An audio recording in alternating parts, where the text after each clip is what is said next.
새로운 시작, 그리스도를 만난 이후에 변화된 삶.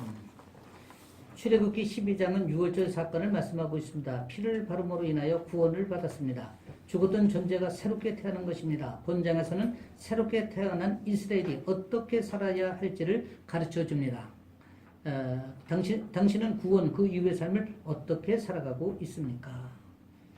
하나님은 우리를 은혜로 말미암아 새로운 피조물로 창조해 주셨습니다. 이제는 그 신분에 맞게 살아가야 합니다. 역사는 BC와 AD로 구분합니다. 이는 그리스도 이전과 그리스도를 만난 이후를 가리킵니다. 그렇죠. 우리가 지금도 BC와 AD를 사용하고 있잖아요. 역사의 연대를 표시할 때. 참 안 믿는 세상 사람들도 다 이걸 사용해요. 그렇죠. 참 이게 하나님의 섭리입니다. 유월절 사건은 이제 우리가 다시 설명 안 해도 알겠죠? 이 피를 바름으로 우리가 패스오버 한 겁니다. 그래서 이것이 우리의 구원의 사건이고 하나님께서 우리를 구원해 주신 선물, 칭의다. 이렇게 말씀을 하는 것입니다. 그래서 우리는 하나님의 자녀로 이제 신분이 바뀐 거예요. 그러면 우리의 인생에도 BC와 AD로 나눌 수가 있어요. 그렇죠? 저도 마찬가지고 여기 계신 모든 분들이 다 마찬가지입니다. 그러면 이제 우리가 한번 1번부터 그래서 이제 출애굽기는 이게 우리가 혼자 강의만 하는 것이 아니라 이렇게 나눔을 통해서 이게 우리가 하는 거예요. 나는 언제 거듭났습니까? 하는 거예요. 이 거듭났다는 거 이제 설명을 다 아까 했죠. 그렇죠? 근데 이 언제 거듭났냐? 우리 이단 같은 경우 전에 다미 선교회 이런 데는 내가 놀란 게 뭐냐면 언제 어디 몇 시 이렇게 얘기해요. 야, 나 참 아주 그 사람들 대단합니다. 제가 20대 초반인가 어떤 분의 권유로 서울여상에서 이렇게 집회를 하는 데를 간 적이 있었어요. 그런데 거기 가면은 이제 서울여상, 지금은 이제 서울여상이 이전했는데 옛날 무학재에 있던 강당이 무지개 커요. 근데 뭐 대략 한 1000명 이상이 모인 것 같아요. 1000명 이상이에요. 그런데 그분들 그냥 만나면 서로 모르는 사람들도 언제 구원받았습니까? 이게 인사예요. 그러면 언제 구원받았습니다. 언제 구원받았습니다. 이렇게 얘기하는 거예요. 이게 난 뭔가 그랬더니 이게 박심창? 이단이더라고. 저는 그때 모르고 그냥 한번 따라갔는데 그 사람들은 하루 종일 시루떡을 먹어가면서 설교 말씀 듣고 또 그걸 가지고 서로 이렇게 토론을 하고 이렇게 합니다. 근데 나는 언제 거듭났는가 하는 것입니다. 우리 탈선이 언제 거듭나셨어요? 한번 말씀해 보세요. 저는 몇 년 안 된 것 같은데요. 네. 원래 세례를 언제 받았냐 이럴 때 세례를 받았을 적에 세례가 뭔지도 모르고 받았고 그 후에 세례 받았는지 안 받았는지 별로 감각도 안 느끼면서 살아오다가 몇 년 전에 성경책을 읽으면서 이게 내가 세례를 받은 거구나, 내가 이제 구원 받은 거구나. 또 그때 한 7, 8년 됐나? 그때부터 이제 구원의 확신을 갖고 내가 세례를 받았고 구원 받았구나. 그때 나가면 무시로 죄를 질 수밖에 없는 그런 아주 한계적인 존재다. 그럼에도 불구하고 하나님이 우리를 콜령하셔서 자녀 삼아 주신 그 은혜로 우리가 이제 구원을 받았는데 이제 남은 삶은 성화. 이 성화의 삶을 통해서 마지막에 이제 하나님을 영화롭게 하는 거예요. 근데 이 성화는 우리가 죽을 때까지 해야 돼요. 이건 어쩔 수 없는 거예요. 우리에게 주어진 사명이다. 이렇게 보면 되는 것입니다.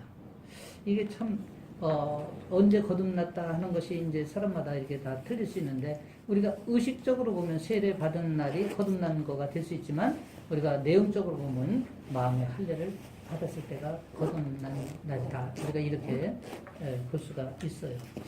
저도 이렇게 생각을 해보면, 저는 세례를 군대에서 받았습니다. 근데 제가 군대 갈 때는 이게 탱크 병과에 있었어요. 그러니까 탱크 부대로 갔었는데,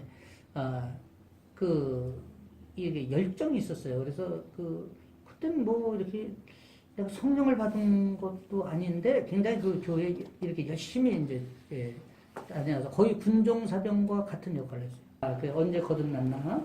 그래서 거듭난 것을 증명할 수 있는 것은 그럼에도 불구하고 우리가 겉으로 드러난 이런 현상, 아까 제가 이렇게 설명한 이런 현상도 있지만은 그럼에도 불구하고 말씀에 근거를 해야 된다는 거예요. 그렇죠? 그 말씀이 뭡니까? 요한복음 1장 10절. 이건 계속 우리가 교육할 적마다 이게 강조했던 거잖아요. 영접하는 자, 곧 그 이름을 믿는 자들에게는 하나님의 자녀가 되는 권세를 주셨다 하는 거예요. 이렇게 요한복음을 통해서 하나님을 우리가 영접하는 그 순간 하나님께서 우리 안에 이미 들어오신 거예요. 성령님께서 오신 거예요. 그러니까 그것을 부정하면 안 돼. 꼭 아까 같이 나같이 그냥 강한 그런 체험만이 우리의 성령이 아니라 우리 안에 이미 성령님이 영접하는 순간 오신다는 거예요. 그것을 우리가 믿고, 그리고 우리가 이제 이 하나님과 같이 이게 말씀 가운데서 함께하는 것은 하나님을 인격적으로 만나는 거예요. 그래서 그것은 어떤 현상이나 그때 있었던 인상적인 사건 이런 것도 우리가 참 중요해요. 왜냐하면 그런 것을 통해서 어떻습니까? 더 확신을 하게 되잖아요. 그렇죠? 근데 그런 것도 중요하지만 그러나 그보다 더욱 진리의 말씀, 말씀으로 이것을 증거해야 되고 확신을 해야 되는 거예요. 그 약속한 그런 근거와 확인이 우리가 말씀을 통해서 할 수 있다는 것이죠. 그 말씀은 계약서와 똑같은 거예요. 하나님께서 이렇게 약속의 말씀을 하신 것은 영접하면 내 자녀다. 이거 아닙니까? 결과적으로. 이것은 계약서나 똑같은 거예요. 이것은 변할 수 없는 거예요. 예. 그래서 이것은 바로 우리의 법적 근거가 된다. 이렇게 우리가 이해를 하면 되겠습니다. 요한복음 5장 24절은 또 이렇게 말씀하십니다. 내가 진실로 진실로 너희에게 이르노니 내 말을 듣고 또 나 보내신 이를 믿는 자는 영생을 얻었고 심판에 이르지 아니하느니 사망에서 생명으로 옮겼느니라. 우리가 예수 그리스도를 영접하기 전에는 어때요? 우리는 사망의 권세 아래 있었지 않습니까? 그렇죠? 근데 예수 그리스도를 믿음으로 말미암아 우리는 사망에서 생명으로 옮긴 거예요. 예, 이것이 이제 우리가 성령이 내 안에 임재하고 그러면 그 성령께서 나한테 이 확신을 주셔요. 예, 그런 것을 통해서 우리가 이제 더 믿음이 견고해지는 것이죠. 그런데 이제 보면 요한복음 5장 24절에서 보면은 사망에서 생명으로 옮겼느니라 이렇게 말씀하시죠. 그렇죠. 이 말씀은 어때요? 현재형이에요, 과거형이에요? 이게 은혜예요. 예, 이미 옮겼다는 거예요. 응? 예, 예, 이미 영생을 얻었다는 과거형으로 하나님께서 말씀을 하시는 거예요. 근데 이것은 정말 우리가 이 믿음을 소유하는 이상 결코 변질될 수 없는 하나님과 우리와의 약속이라는 거예요. 또 로마서 10장 9절에서 10절에서는 이렇게 말씀을 하셔요. 내가 만일 내 입으로 예수를 주로 시인하며 또 하나님께서 그를 죽은 자 가운데서 살리신 것을 내 마음에 믿으면 구원을 받으리라. 사람이 마음으로 믿어 의에 이르고 입으로 시인하여 구원에 이르느니라. 마음으로 믿는 것도 중요하고 입으로 시인하는 것도 중요해요. 우리 입으로 시인해야 돼. 예, 마음으로도 예수 그리스도를 우리가 영접하지만 입으로도 시인해야 돼. 시인이라는 것은 고백하는 걸 얘기하는 거예요. 예. 그래서 이렇게 우리가 말씀에 근거를 해서도 우리가 하나님의 자녀인 것을 확인할 수 있었고 우리가 거듭남을 확인할 수 있는 거예요. 이렇게 말씀이 이건 계약서하고 똑같은 것입니다. 하나님께서 우리하고 약속을 하신 거기 때문에. 그래서 이 말씀을 그대로 우리가 100% 믿어야 되는 거예요.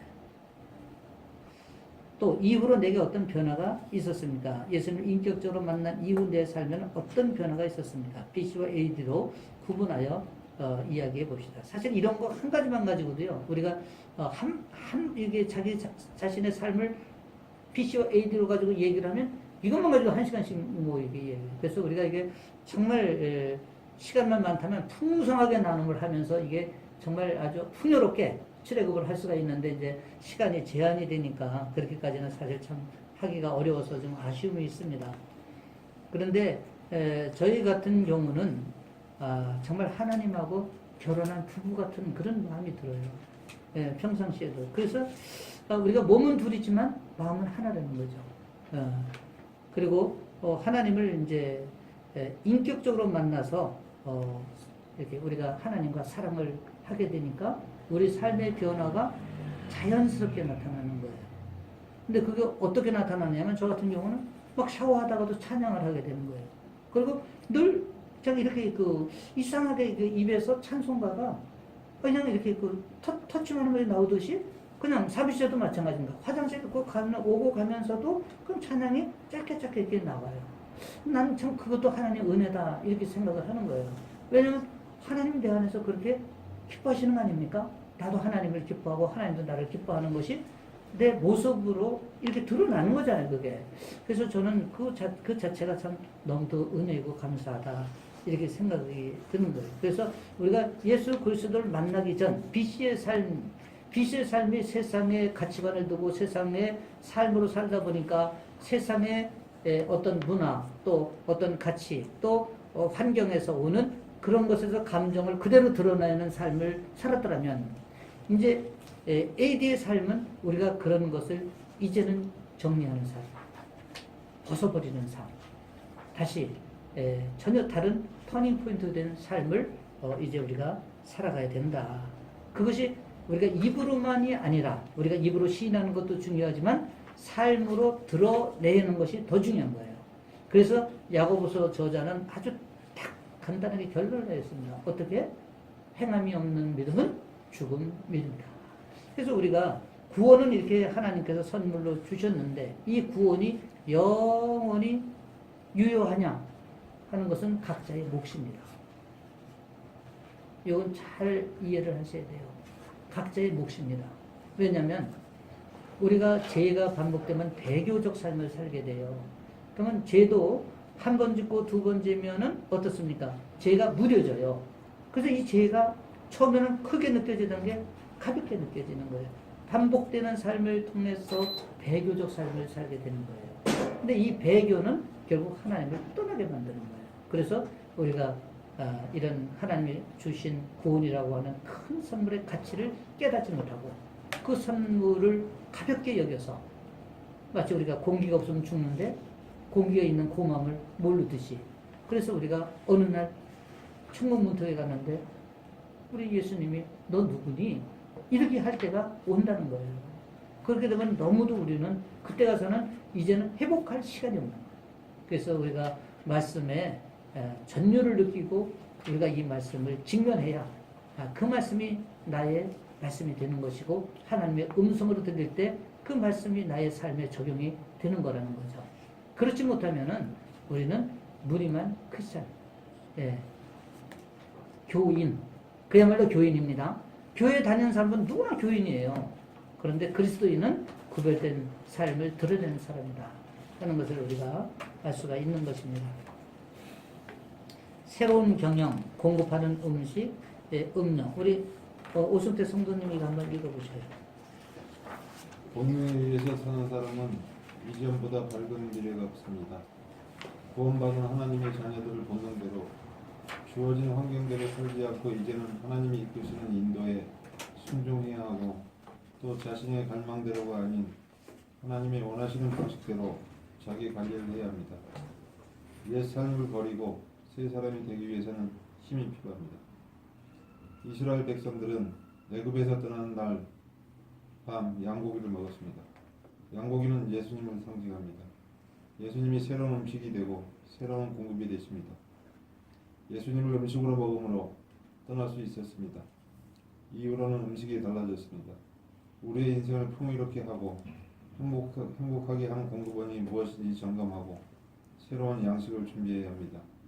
우리가 새 사람으로 살아가기 위해서는 우리의 삶을 관리하고 경영하여 새 사람에게 맞는 양식을 준비해야 합니다. 그것까지 우리가 또 관리가 필요하다는 거예요. 우리 구원도 그냥 방치하면 결국 우리 구원도 훼손되고 부패할 수가 있는 거예요. 왜? 우리가 이 땅에 세상에 이 땅은 애굽입니다.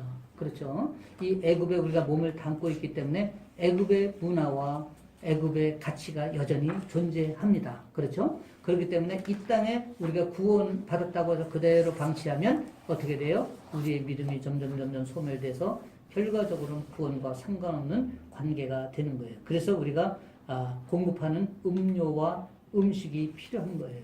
그래서 그것은 우리가 예수 그리스도를 먹는 거예요. 그래서 유월절을 경험한 이스라엘 백성들을 우리가 양고기를 먹었지 않습니까? 마찬가지로 공급하시는 분은 예수 그리스도라는 것을 알고 그분을 우리가 먹어야 돼요. 그분을 뭘로 먹습니까? 그분의 말씀.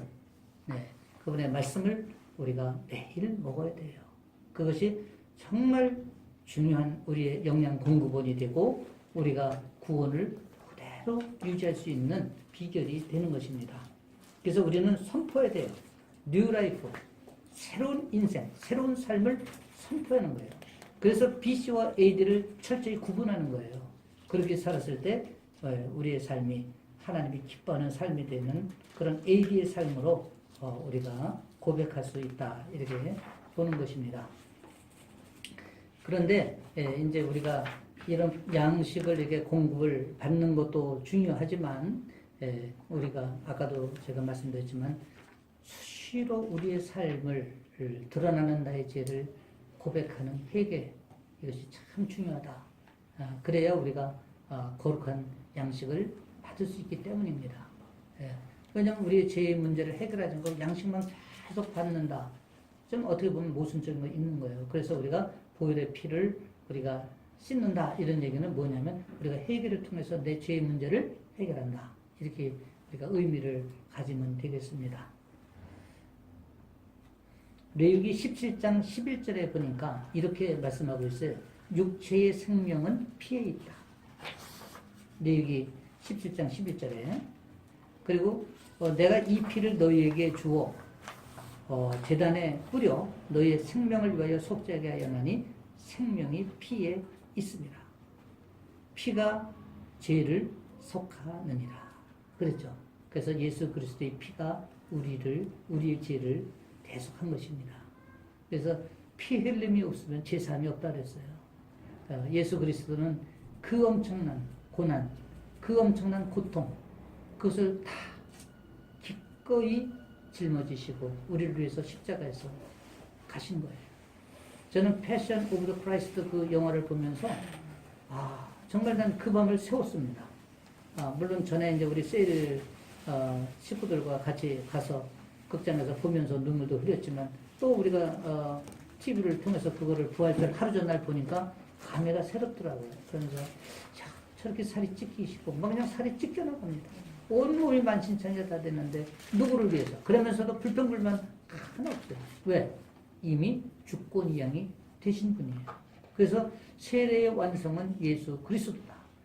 십자가가 세례의 완성입니다. 여러분. 십자가가 세례의 완성이에요. 자, 이제 1번 한번 보겠습니다. 문설주와 인방에 피를 발랐습니다. 피를 발라야 했던 이유는 무엇입니까? 나의 삶에 피를 바르라는 말은 무엇을 의미합니까? 문설주와 인방에 피를 발랐어요. 이 이유가 뭐죠? 피는 아까 얘기했잖아요.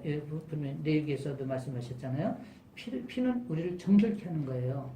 정결케 하고 피로써 구원을 받는 거예요. 그러니까 피가 죄를 속하느니라 이렇게 얘기를 했지 않습니까? 그래서 이 피는 우리를 구원하는 하나의 그 통로이기 때문에 이 피를 발라야 했던 거예요. 그래서 6월절 때 이스라엘 백성들에게 이제 10가지 재앙, 마지막이 6월절이에요. 그러니까 장자를 치는 것입니다. 장자를 가축이나 사람이나 첫 것을 다 하나님이 치신다고 했어요. 그때 이스라엘 백성들은 양을 잡아서 그 피를 문설주와 좌우 인방에 바르면 구원을 얻는다. 이렇게 이제 하나님께서 말씀하셨기 때문에 그것을 이스라엘 백성들이 순종했죠. 그래서 이스라엘은 죽음이 넘어간 거예요. 그래서 그것을 아까 말씀드린 대로 패스오버다. 이렇게 얘기하는 것입니다. 그래서 피는 그런 구원의 표를 얘기하는 거예요. 십자가 앞에 이제 자기 죄를 토설하는 회개 기도를 또 의미하기도 합니다. 그래서 우리가 이제 피를 바르라 하는 것은 뭐냐면은 우리가 회개를 통해서 이 회개는 피를 바르는 것과 같은 의미를 갖는 거예요. 그래서 예수 그리스도의 피를 우리한테 바른다는 의미는 그런 우리 회개를 통해서 우리의 죄사함을 받는 거예요. 하나님한테 우리가 회개하고 진실로 회개하면 나의 모든 죄는 하나님 언제든지 눈같이 희게 하신다 그러잖아요. 그렇죠? 흰 눈같이 희게 하신다고 하셨잖아요. 그래서 반드시 회개가 동반되어야 되는 것이죠. 그래서 우리는 크고 작은 죄를 늘 지을 수밖에 없는 그런 이 땅의 삶을 살아가지 않습니까? 누군가 나에게 좀 억울하게 하면 금방 내 감정이 반응하지 않습니까?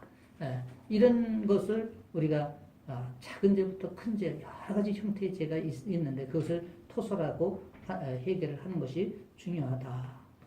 그렇다면 나의 삶의 피 관리는 어떻게 하고 있는가 하는 것을 우리가 한번 생각해 봐야 됩니다. 이 피 관리는 수시로 회개하는 것, 이것이 굉장히 중요해요. 수시로 해결함으로 인해서 나의 피 관리가 되는 것입니다. 그렇지 않으면 내 피가 이렇게 깨끗한 피가 될 수가 없는 거예요. 그리고 이 죄의 문제에서 우리가 자유할 수가 없기 때문에 그런 것입니다. 또 피는 모든 심판과 저주를 끊는 능력이 있어요. 이것은 피 안에 있는 거예요. 그래서 예수님의 피는 그러한 능력을 동반하고 있는 거예요. 예수님의 피 외에는 그런 저주를 끊을 수 있는 세상에 아무것도 없어요. 오직 예수 그리스도의 피로서만이 가능하다. 그래서 우리가 선포 기도도 하는 거예요. 예수 그리스도의 이름으로 명하노니 이렇게 기도하는 것은 우리가 예수 그리스도의 피로 그 저주를 끊는 그런 선포적인 기도다. 그렇게 우리가 생각하면 됩니다. 그러면 이런 피의 관리를 우리는 어떻게 해야 되겠어요? 우리 박 집사님, 이 피 관리를 1년에 한 번만 해야 되겠습니까? 아니면 뭐 6개월에 한 번 해야 되겠습니까? 어떻게 해야 되겠습니까? 이 피 관리를? 이 피 관리를 어떻게 해야 되겠어요? 근데 그 피 관리라는 게 이제 믿음이 하고 관계가 될 것 같아요. 네. 예, 이제 결과적으로 예. 우리의 신앙의 삶, 예수 그리스도인으로서의 삶을 어떻게 관리할 것이냐 하는 것이 바로 피를 관리하는 거예요. 근데 이 피를 관리를 수시로 하면 더 거룩해지죠, 우리가. 근데 어떤 사람은 1년에 한 번 관리하는 사람도 있고 6개월에 한 번 관리하는, 몰아서 회개하면 된다 그러는데 하나님은 그렇게 말씀하지 않으셨습니다. 우리는 수시로 생각날 때 얼른 회개하고 얼른 우리가 말씀 앞에 직면하고 말씀 앞에 우리가 무릎을 꿇는 거예요. 그런 것이 거룩한 습관이 우리가 됐을 때 그의 피는 거룩한 피가 되는 것이다. 정결케 대해서 아주 깨끗한 피가 되는 거예요. 이게 거룩한 피예요. 바로 예수 그리스도의 피인 것입니다. 그래서 이 피 관리를 잘하면 그 가정에 예수 그리스도의 피가 흘러서 자자 손손 축복을 받는 거예요. 신앙이 대물림되고. 그래서 참 이것은 중요하다 이렇게 볼 수가 있는 것입니다. 그리고 이제 우리가 양고기를 먹었지 않습니까? 앞에서 우리가 이제 쭉 읽었듯이 새로운 공급을 해주는 것은 예수 그리스도의 살을 먹는 거다 이렇게 얘기했는데 그 바로 우리가 양고기를 먹는 것을 의미하는 거예요. 양고기를 먹었는데 그리스도를 먹는 사람이 건강하다는 거예요. 예수 그리스도를 우리는 먹는 것이 건강해요. 그럼 예수 그리스도가 뭡니까? 바로 말씀이죠. 이 말씀을 우리가 매일, 어떤 사람은 말씀도 1년에 한 번 먹는 사람이 있어요. 근데 그래서는 안 되는 것이고 우리가 말씀도 매일 먹어야 된다는 것이죠. 우리가 이제 성찬식 같은 거 할 때 한번 보십시오. 성찬식은 주님의 삶에 동참하는 거예요, 우리가. 동참하는 것이고, 말씀과 기도로 우리의 영적 떡과 음료가 되시는 그리스도를 공급받는 거예요. 그리고 그 그리스도를 공급받아서 사는 거예요. 이게 성찬식의 의미예요. 그래서 우리가 성찬식 하면서 이 살이라고 주는 그 작은 떡을 맞을 때 어떤 분들은 그냥 아무렇지도 않게 이렇게 다 입에다 넣는 분들이 있어요. 근데 저는 진짜 이 받을 때 저는 참 기도하지 않고 받을 수가 없구나. 참 질문이요. 네. 이라고 이렇게 딱 이렇게 쉽게 풀이를 해주시더라고요. 예. 내가 뭐 이렇게 조금 남들은 다 그냥 이렇게 아무도 안 보는데 그냥 건너가면 되는데 저기 차도 안 오고 바빠 죽겠는데 그래도 신호등을 다 지키는 거 이게 거룩한 삶이다라는 그렇죠. 그런 식으로 말씀을 하시는. 맞습니다. 그래서 그러니까 이제 이렇게 조금 이해가 되죠. 이해가 되는데 그게 맞는 거지 지금. 맞습니다. 거예요. 자, 보세요. 자, 이제 중세 시대에 성전을 참 잘 짓잖아요. 그죠? 근데 그 성전에 그 앞에 와서 쓰레기를 정리하시는 분이 있어요. 오늘날로 말하면 우리 환경비화원 정도 되겠죠. 교황이 와서 이분한테 질문을 합니다. 당신 뭐 하는 겁니까? 그러니까 이분이 이렇게 대답합니다. 나 성전 짓고 있습니다. 이렇게 얘기를 해요. 여러분 어떻게 생각하십니까? 이게 가능한 일입니까? 근데 이 교황이 그래도 영적으로 깨어났는가 봐요. 탁 깨달은 거예요. 교황이 말씀을 선포하나, 이분이 성전 쓰레기를 치우나, 하나님 편에서 같은 일을 한 거예요. 어떤 의미에서는 이게 같은 사역을 했다, 이렇게 볼 수도 있는 것입니다. 왜? 그분의 달란트에 맞는 것을 직분을 감당한 거잖아요. 그죠? 이분이 쓰레기를 치우는 것은 당연히 성전을 건축하는데 참여한 거예요. 폐기물을 처분해야 될 거 아니겠습니까? 그렇죠? 그러면 교황만 성전을 건축했어요? 아닌 거예요. 우리가 교회 직분이 장로도 있고 집사도 있고 성도도 있어요. 그러면 성도가 하는 것은 우리가 사역이 아닙니까? 장로가 하는 것만 사역이고 목사가 강대상에서 말씀 선포하는 것만 사역입니까? 아닌 거예요. 똑같은 사역이에요. 서로 달란트별로 직분을 맡아서 할 뿐. 그러니까 그런 가치관과 하나님의 스피릿을 알아야 돼요. 네. 그래서 오늘 나의 사역에 하나님이 어떤 기쁨을 주는가를 생각하면서 가면서 쓰레기 하나 치우는 거, 정말 하나님이 얼마나 기뻐할까. 하나님의 마음으로 내가 움직여주는 거예요. 하나님의 마음에 내가 반응하고 그 마음의 무빙, 내가 자연적으로 따라서 움직여주는 것, 그것이 바로 주권을 이행한 자의 삶이 겉으로 드러나는 모습이다. 이해가 되시죠? 네, 그런 거예요. 그 무교병과 쓴나물을 먹는 것은 다시 말씀드리면 또 옛삶을 거절하는 거예요. 옛삶을 결단하고 거절하고 새로운 삶을 경영하겠다는 다짐을 하는 거예요. 그 유대인들도 그러지 않습니까? 내가 동유럽 여행 가서 유대인을 학살한 그 수용소를 가봤어요. 아이들 구두를 보는데 눈물이 핑 돌더라고. 물론 그게 아직도 있어요? 그럼요. 산더미같이 싸놨어요. 예, 그 다음에 머리, 응? 머리도 뼈, 해골, 그걸 보면서 이 참 죄의 잔혹성, 죄가 참 얼마나 무서운가, 그걸 참 봤습니다. 예. 문설주와 임방에는 피를 발랐지만 문지방에는 바르지 않았어요. 네, 그 이유는 무엇일까요? 자, 문설주와 임방은 이거예요. 여기까지야. 근데 여기 문설주는 안 발랐다는 거예요. 예, 문을 보면 여기까지는 바른 거예요. 여기. 근데 여기는 안 발랐어요. 안 발랐어요. 왜 그랬을까요? 근데 한번 생각해 보세요. 왜 피를 안 발랐을까? 이거 뭐 상식적으로 생각하면 이해가 되지 않겠어요? 피는 어떻다고 그랬어요? 피는 거룩하죠. 거룩하고. 예, 거룩한 피를 바닥에다 밟을 수가 없는 거예요. 밟을 수가 없는 거예요. 그렇죠? 구별된 거기 때문에. 예, 예수님의 피를 우리가 밟을 수가 없죠. 그죠? 비록 양이지만 이건 예수님을 예표하는 거잖아요. 그죠? 어린 양의 그 죽음이잖아요. 그죠? 그래서 그 피를 바르면 우리가 패스오버하는 거기 때문에 그 피를 우리가 거룩한 피로 구별해야 되기 때문에 바르지 않는 것이다. 이렇게 이해를 하면 되겠습니다. 또 양고기도 남기지 말고 다 먹으라 그랬어요. 왜 그랬을까요? 양고기는 예수님의 살을 의미한다 그랬죠. 근데 양고기를 남으면 어떻게 했어요? 이제 이제 그러니까 태울 시간도 없어요. 그러면 막 버리지 않겠어요? 그러면은 더럽혀지고 구별될 음식이, 그래서 그러면 안 되기 때문에 남기지 말고 다 먹어라. 그래서 만약에 남으면 이웃과 나눠 먹어라. 그렇게까지 다 예수님이 다 알려주시는 거예요. 하나님이.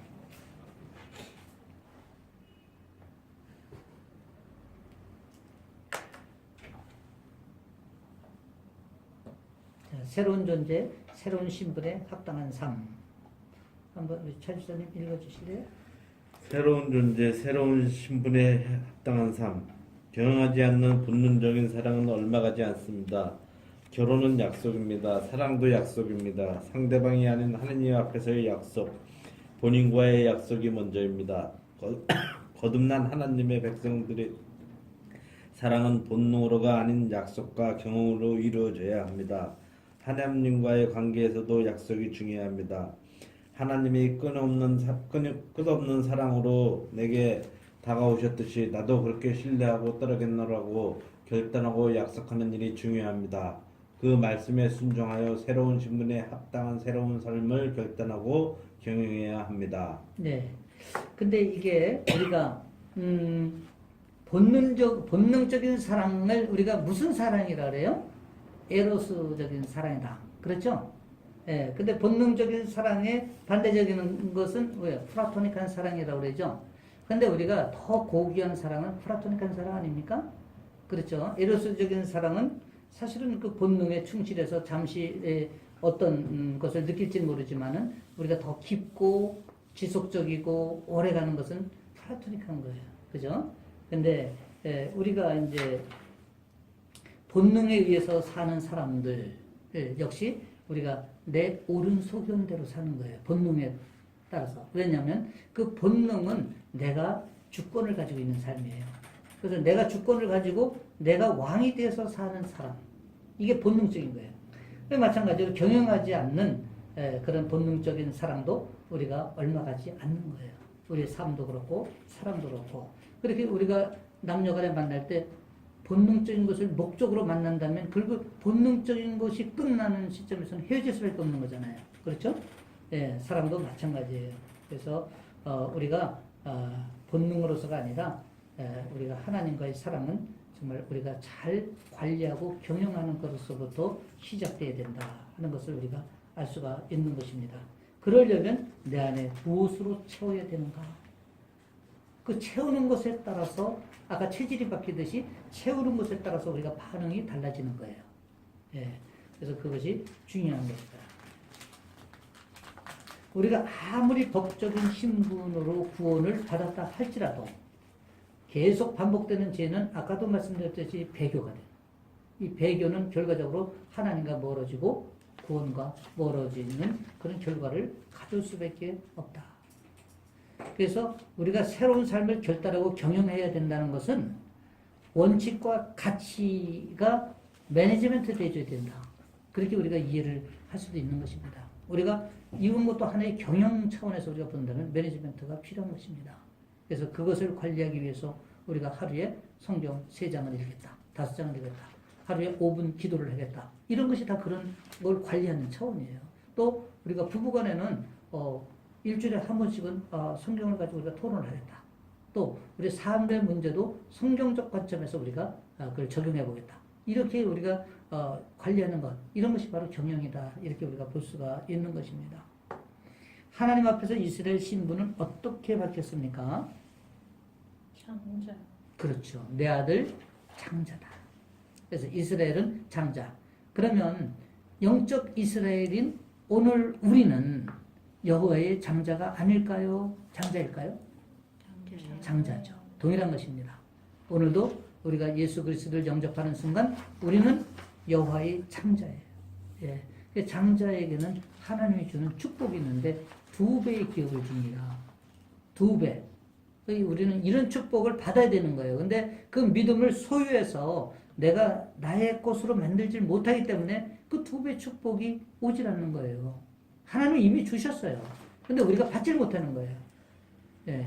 그래서 여호와의 장자로서의 그 신분으로 우리가 정말 고백하고 주님 앞에 나갈 때 하나님은 너는 나의 장자라는 것을 인침으로 말려나 그분의 삶 속에 내가 들어가고 그분과 동행하고 그분의 일하심이 내 안에서 일어나는 거예요.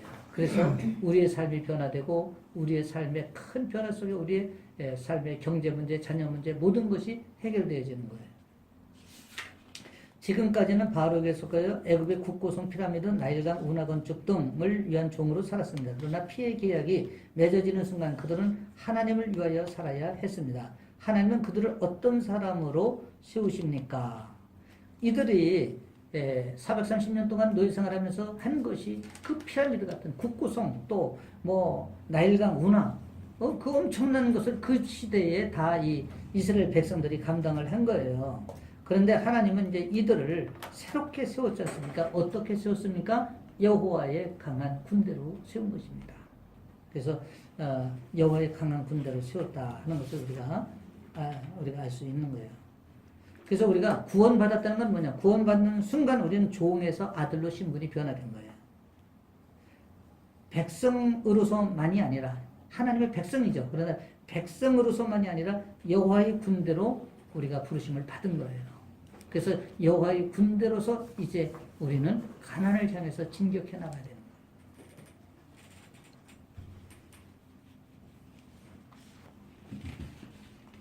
그런데 이제 우리는 이 신분이 바뀌었는데도 불구하고 우리가 포인트로 알아야 될 것은 습관이 바뀌지 않는 게 이게 문제 아닙니까? 그렇죠. 그래서 우리가 계속 영적 전쟁을 하는 겁니다. 내 안에서. 이 습관을 바꾸기 위해서는 우리가 결단을 해야 돼요. 결단을 하고 정말 그리스도의 삶으로 살겠다는 우리 매니지먼트, 경영을 해야 되는 거예요. 그렇게 했을 때 우리가 정말 신분이 바뀐 거와 맞는 그러한 우리의 그 습관으로 나타나는 거예요. 그래서 결국은 습관이 그 사람을 만들고 그 사람이 결국 그 사람의 인생을 만들어 간다고 하지 않습니까? 마찬가지로 우리가 습관은 너무도 중요한데 이 습관은 거룩한 습관으로 우리가 만들어져야 된다는 것이죠. 근데 이 습관 만드는데 이스라엘 백성들이 40년 걸렸다는 거 아십니까? 40년. 그런데도 1세대가 다 죽고 두 사람만 갔어요. 여호수아와 갈렙. 얼마나 목이 곧은 백성입니까? 오늘 이 말씀을 통해서 우리가 나를 향해서 질문을 이렇게 해볼 수 있어요. 그렇다면 나를 괴롭히는 유교병이 뭘까? 아까 무교병 했지 않습니까? 유교병은 반대 안 해요. 결국 나를 죄를 짓게 하는 유교병은 뭘까? 이런 걸 한번 우리가 묵상을 해볼 필요가 있는 것입니다. 3번은 그들이 그 밤에 취하고 있는 복장이나 자세가 무엇을 의미합니까? 말씀은 이렇게 했죠. 너희는 그것을 이렇게 먹을지니 허리에 띠를 띠고 발에 신을 신고 손에 지팡이를 잡고 급히 먹으라. 이것이 여호와의 유월절이다. 이렇게 말씀을 하셨어요. 그 말씀은 뭐냐면은 우리가 이 자세가 뭐예요? 급히 떠날 여행을 떠날 사람의 그 자세예요. 그 여행은 긴 여행이잖아요. 이제 긴 여행을 떠날 자세, 거룩한 순례자로서의 자세다. 이렇게 보면 되는 거예요. 이 절기를 잊지 말라고 하신 이유는 무엇입니까? 너희는 이 날을 기념하여 여호와의 절기를 삼아 영원한 규례로 대대로 지킬지니라. 이 절기라는 것은 유월절을 얘기하는 거예요. 그러니까 유월절에 하나님이 어린 양의 피에 의해서 패스오버 하는 것을 우리가 기념하는 거지 않습니까? 잊지 말아야 할 것은 너희가 은혜의 자녀라는 거예요. 너희의 공로로 구원받은 게 아니라 하나님의 은혜로 구원받은 하나님의 자녀라는 것을 잊지 말라는 거예요. 이 은혜의 자녀라는 거. 그 다음에 너희는 하나님이 책임지는 하나님의 자녀라는 거예요. 하나님이 책임지는 하나님의 자녀를 잊지 말라는 거예요. 다시 말씀드리면 우리의 힘으로 살아가는 존재가 아니라 늘 그의 피의 공로 안에 우리가 있다 하는 것을 알아라 이 소리예요. 예, 그의 피의 공로 안에 있는 거예요. 그 피의 공로는 바로 대속의 은혜인 거예요. 그렇죠? 우리는 우리의 힘으로 싸우는 게 아닙니다. 예수님께서 십자가의 승리를 통해서 우리는 부전승의 그 분깃을 우리가 받은 거예요. 그렇죠? 예, 선물로. 네, 부전승이에 우리가 뭘 보탠 게 없어요. 거기다가 무슨 군수품을 보탠 것도 없고 뭐 아무런 걸 한 행위가 없어요. 왜 그랬을까요? 자랑하지 말라고. 겸손하라고. 내가 준 거예요. 내가 선물로 너한테 준 거니까 네가 공로를 내세우지 말고 의를 드러내지 말라. 겸손하라. 이런 거예요. 피가 우리의 능력입니다. 출신과 관계가 없습니다. 혈통적 이스라엘이 피의 이스라엘, 언약의 이스라엘로 바뀌었습니다. 신분이 바뀌었습니다. 이제는 하나님의 일하도록 부름받은 제사장 민족이라는 사실을 잊어서는 안 됩니다. 요한복음 1장 13절에 이렇게 말씀하셔요. 이는 혈통으로나 육적으로나 사람의 뜻으로 나지 아니하고 오직 하나님께로부터 난 자들이라. 그러니까 혈통이나 육정이나 이게 사람의 어떤 관계로 이게가 아니라 하나님의 뜻으로 나. 네, 이것이 중요한 것이죠. 그 다음에 하나님의 백성으로서 삶을 관리하고 경영하여 새로운 존재로 살아야 합니다. 아까도 말씀드렸듯이 이제는 BC가 아니라 AD의 삶으로 우리가 살아야 된다. 그렇다면 삶의 목표가 우리가 하나님의 뜻이 무엇인지 보는 관점이 바뀌어야 된다는 거예요.